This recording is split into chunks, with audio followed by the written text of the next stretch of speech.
Salut les amis, salut YouTube. Petite vidéo du jour où, aujourd'hui ça va quand même vachement bien. C'est assez haut le niveau en conscience. Il y a plein de compréhensions qui se font. Bon, j'avoue, c'est super perché, hein, mais vraiment très très très perché. Mais en tout cas, qu'est-ce que c'est confortable par rapport à quand ça descend et que ça fait mal. Donc bah voilà, je vais essayer de bavarder un petit peu de ce qui s'est passé hier et aujourd'hui. Donc hier, j'ai bien vu tous les stops que ça me mettait, mais j'ai quand même des parts qui ont vraiment bien géré et, et qui ont fait des dingueries en fait. Hier, je sais pas trop qui en moi, ouais, parce que c'est dur de définir, mais il y avait plein de petites et il y avait la chamane. Et c'est marrant parce que j'ai eu la sensation qu'il y a une petite chamane et une grande chamane. Enfin, c'est bizarre. En tout cas, elles savent ce qu'elles font, mais moi, j'y ai pas accès. Elles ont fait un truc, bon, j'espère qu'il y aura pas trop de répercussions, parce que là, quand même, c'est abusé, enfin, de mon point de vue. Et en même temps, je sais pas si je peux le dire, parce que je me dis, peut-être, c'est risqué quand même. Tout dépend comment c'est interprété. Mais bon, comme les parts les plus hautes vont prendre la main et disent, c'est nous créateurs, vas-y, c'est bon, on risque rien. Ok, on risque rien. Non mais c'est perché aujourd'hui, hein, ça va être drôle, hein, je vous le dis. Pas ceux qui ont suivi mes aventures cet hiver, en début d'année, il y a des tableaux qui ont été réalisés. Il y a un tableau qui a été réalisé avec plein de symboles. Donc j'en ai pas fait 36 000. Je vais pas donner plus d'infos. Ceux qui veulent, ils peuvent aller voir sur mon Instagram le tableau. Et en fait, eh ben, pour la petite histoire, quand on était petite, donc du côté de ma mère, ils étaient très religieux, très cathos, c'était église tous les dimanches. J'étais obligée de faire le baptême, la première communion, la deuxième communion, la confirmation, enfin la totale. Et quand j'étais petite, donc chaque fois que j'étais chez mes grands-parents, j'étais obligée d'aller à l'église. Et pour la petite anecdote, bon, et ben, moi j'aimais bien aller à l'église parce que j'aimais bien Jésus. Mais quand j'étais petite, j'étais déjà vachement dissociée, dispersée, et en fait, bien souvent, eh ben, quand je m'habillais, j'oubliais de m'habiller, des trucs, quoi. Et bon, j'arrive pas à le dire parce que j'ai honte un peu, mais quand j'étais petite, j'oubliais, quand on allait à l'église, je me faisais engueuler, en fait, parce qu'à chaque fois, j'étais avec une robe, je levais ma robe pour m'asseoir sur le banc, et là, ma grand-mère se rendait compte que j'avais oublié de mettre ma culotte. Et donc, je me faisais engueuler. Bon, c'est bizarre, pourquoi est-ce que j'oubliais de mettre ma culotte pour aller à l'église? J'en sais rien, mais en tout cas, c'est comme ça. Et donc, c'était cette fameuse église où j'ai été toute mon enfance,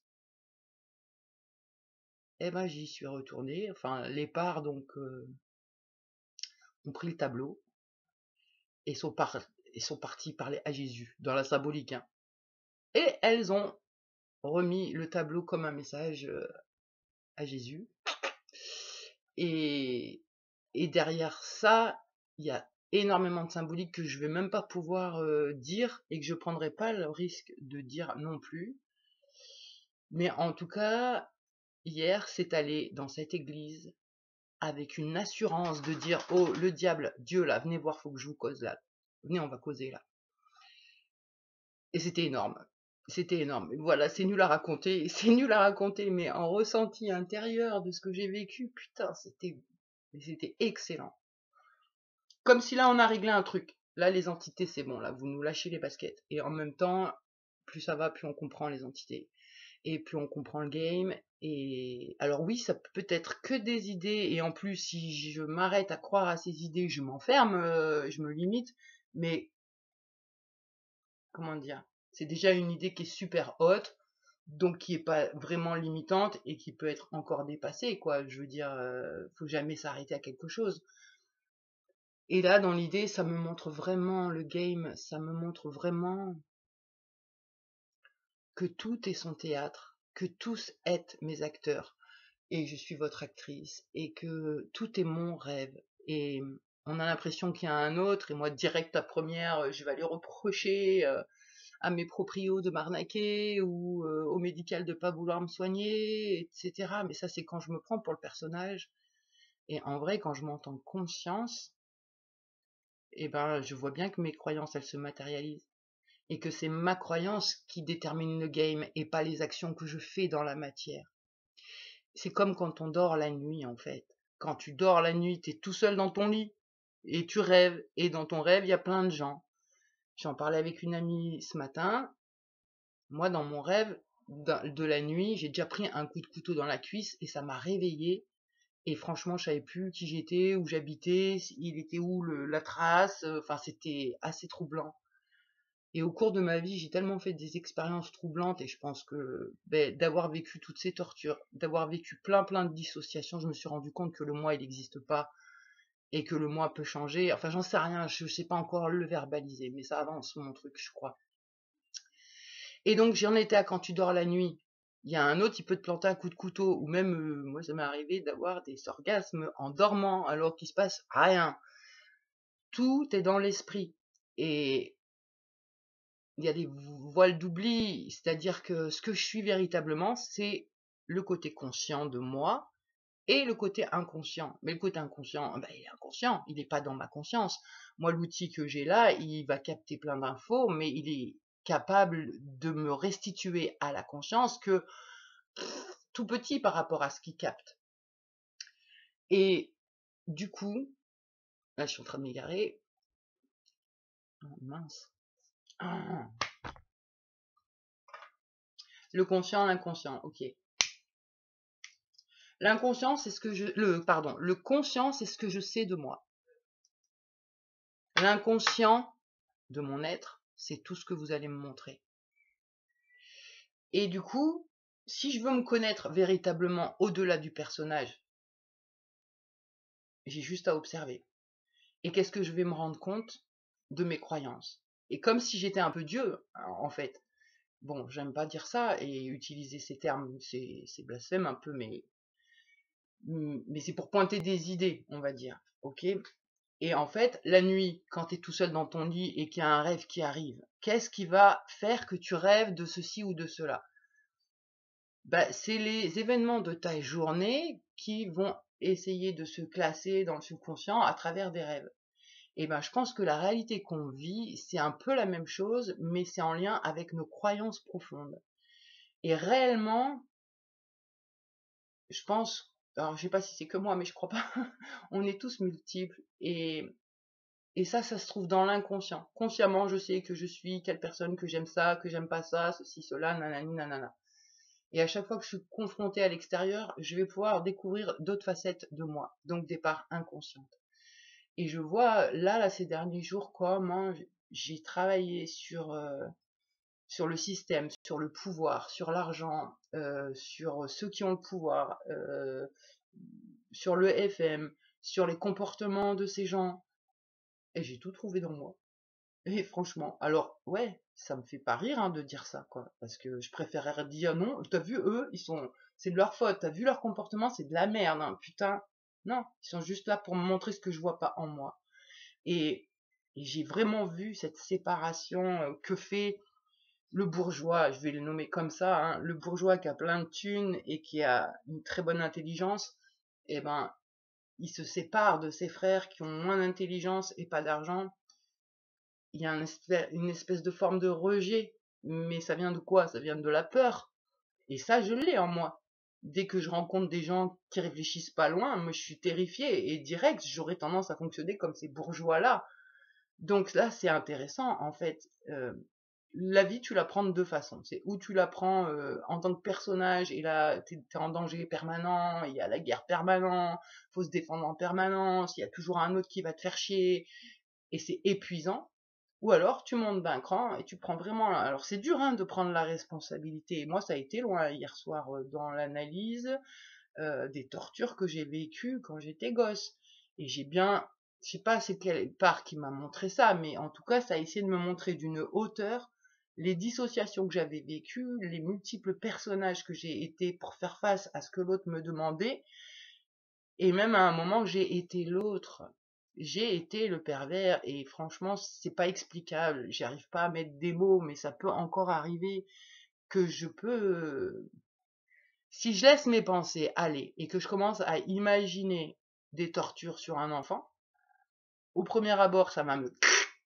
Et après, ça se relâche, et là, même, bref, je peux kiffer. Donc les bourreaux, ils sont aussi à l'intérieur de moi. Ça veut pas dire, attention, je suis pas en train de dire que je vais faire ça.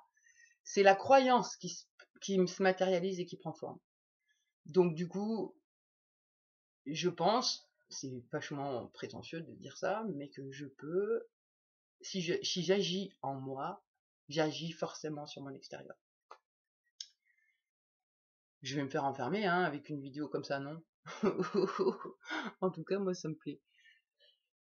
Ça me plaît de penser comme ça, et je me vois tellement en miroir de tout que j'ai de moins en moins peur. Ça veut pas dire que j'ai plus peur, j'ai toujours un peu peur. Mais plus ça va, moins je m'identifie au personnage, et on va dire que je m'identifie plus à plusieurs personnages, et vraiment avec l'effet miroir, il n'y a rien d'autre que moi partout. Tout me montre ce que je ne veux pas voir de moi-même. Et ce matin, j'étais avec une amie au téléphone, une amie avec qui à un moment donné on s'était embrouillé, et je vais raconter l'anecdote comme ça donne un bon exemple. Donc c'était une amie avec qui je faisais des grosses réunions de chantier, on travaillait sur nous, on avait la même problématique sur le rejet et l'humiliation. Donc elle a été constamment à avoir des problèmes ou avec son chéri, le patriarcat, ou avec le système et le rejet de l'autre, etc. Et on bossait ensemble. Et on avait beaucoup bossé sur elle, et puis un jour, moi j'arrive en PLS, et je commence à lui dire, ça devait être en 2015, un truc comme ça, ou 2015-2016, je commence à lui dire, ouais, mon père et tout, moi j'y comprends rien, des fois dans moi, ça me dit qu'il m'a fait des trucs, des fois, et là, elle me met un stop direct, j'ai pas le temps, je m'occupe de mes gosses, et de toute façon, ton père, non, ton père, c'est bon, t'as rien fait, quoi, ton père, arrête de paranoïer, quoi. Et là, moi, je l'ai super mal vécu. Et je lui ai pas parlé pendant plusieurs années. Parce que vraiment, j'ai été blessée. Je me suis dit, mais elle me laisse, quoi. Je lui dis, putain, moi, je l'aide dans ses raisonnements, dans ses problèmes. Et là, moi, je lui expose un de mes problèmes. Elle a pas le temps. Et elle me dit que non, il n'y a pas de problème et tout ça. Elle m'esquive. Putain, mais c'est abusé, quoi, avec le temps que j'ai passé pour elle. Mais en vrai, elle était juste là pour me montrer l'enquêteur en moi. Celui qui veut pas croire, celui qui veut pas entendre, celui qui veut pas voir et qui veut nier le truc pour garder le contrôle. Du moment où ça c'est vu, il n'y a plus de problème avec l'autre. Et du coup, ben voilà, on est redevenus amis, tout a été mis sur la table, on a discuté de tout ça, et on continue encore de travailler ensemble. Mais c'est vachement difficile à gober, cette histoire qu'il n'y a pas d'autre. Et c'est super flippant. Et en fait, l'idée, c'est pas de gober, c'est de faire comme un enfant qui joue. On joue aux Indiens et aux cow-boys. Alors, on ferait croire que. Donc on ferait croire que on est Dieu, et on ferait croire que Dieu a la capacité de projeter un Sims dans la matière. Et c'est moi le Sims. Et c'est toi aussi. Et du coup, il n'y a qu'un Dieu, hein, quand même. En vrai, il n'y a qu'un seul Dieu. Il est balèze, hein. C'est pas que moi, Dieu, c'est toi aussi. Parce que quand on va rentrer en action, en interaction, c'est la magie de la vie qui fait qu'on rentre en interaction, c'est pas le hasard, ou on peut l'appeler le hasard. C'est le hasard qui va faire que tu viens me rejeter juste pour me montrer les parts en moi qui me rejettent. Mais non, je vais m'engueuler avec toi alors qu'en vrai je devrais te dire merci. Et c'est pour tout pareil. Si je crois que le système il est contre moi, mais je souffre et je suis mal. Si je me dis le système est en train de me montrer une croyance ou un comportement que j'ai dans moi, bon, c'est pas agréable, hein, franchement, hein, mais en faisant la démarche d'aller en soi pour voir, et une fois qu'on a trouvé, il y a tout qui se libère. Là, j'ai plus peur du médical. Enfin, je veux dire tout de suite maintenant que je parle, là, j'ai aucun problème avec le système. Je comprends même l'argent. Et même je pourrais essayer d'expliquer les entités autrement. Les entités, on pourrait croire que c'est un fantôme monstrueux, démoniaque. Non, c'est comme si c'était tout est énergie, tout est information. C'est comme si c'était des vieilles informations périmées, cristallisées de peur, et qui ont pris une ampleur énorme. Et donc, on peut pas aller remettre en question ça. On pourrait, hein, mais on veut surtout pas, parce que là, imagine, remettre en question l'argent. T'imagines remettre en question l'argent. Tu peux survivre sans argent. Ah non, mais non, non, c'est pas possible. Donc c'est pour ça que j'appelle ça Dieu de l'argent ou entité de l'argent. C'est un amalgame de peur de tous qui crée une force établie, et du coup, c'est quelque chose qu'on ne va pas remettre en doute. C'est ça. C'est-à-dire que au début, on m'a fait croire au Père Noël, j'y ai cru, et voilà, point, il existe, jusqu'à ce qu'on me montre qu'il n'existe pas. Et là, c'est chiant. Donc là, c'est pareil, jusque-là, tout nous a montré que la survie, c'était l'argent, que c'était la meilleure façon pour échanger entre l'humain, etc. Non, c'est une solution, mais c'est pas la seule, et c'est pas la meilleure ou la moins bien. C'est une solution. Et donc derrière l'argent, il y a quand même ce truc de peur. C'est pour ça que quelque part c'est malsain, et que les gens on court après l'argent, on peut se détruire pour l'argent, on fait la compétition pour l'argent. C'est parce que ben voilà, il y a cet égrégore de peur derrière, et qui est toujours en lien à la survie, à la mort. Et en vrai, quand tu montes en conscience, que tu te rends compte que tout l'extérieur, c'est ton inconscient, et que tu t'appropries tout ce qui est, mais t'as plus peur de la mort, et tu sais que c'est un game, et que tu vas revenir. Enfin, ouais, je sais, c'est un petit peu abusé mes paroles aujourd'hui. Je me parle qu'à moi-même tout le temps, et c'est ce que je disais encore avec mon amie ce matin. Quand je travaille sur elle, elle m'appelle ce matin, elle est en PLS, et elle croit que c'est moi qui l'a fait travailler, qu'elle m'est redevable. Que dalle. Non, merci, merci de m'appeler et de me dire c'est quoi ton problème, parce que là tu me sers sur un plateau une part inconsciente de moi que je vais pouvoir chouchouter. C'est génial. Et comme ça j'avance. Et si j'avance dans mon conscient et mon inconscient, bah, tout mon game il se transforme. Voilà. Je sais pas cette vidéo à quoi va ressembler. Donc si j'en reviens à mon début, parce que c'est pareil, moi je suis mélangée avec plein de niveaux de conscience. Sur mon début, il y a quand même la part qui exprime que les petites et les chamanes, elles sont parties à l'église déposer un tableau à Jésus. Mais en vrai, il y a une part qui pourrait, alors celle qui est vraiment dans la matière et qui n'a pas de niveau spirituel ou quoi, qui analyse les faits, elle va dire, alors ça, on peut avoir des ennuis. Ça peut être pris comme un blasphème, alors que l'intention n'est pas du tout dans le blasphème. Enfin voilà quoi. À quoi je crois? Si je crois ça, je vais en faire l'expérience. Donc du coup, je vais essayer de pas du tout croire ça, et d'être contente d'avoir juste pu convoquer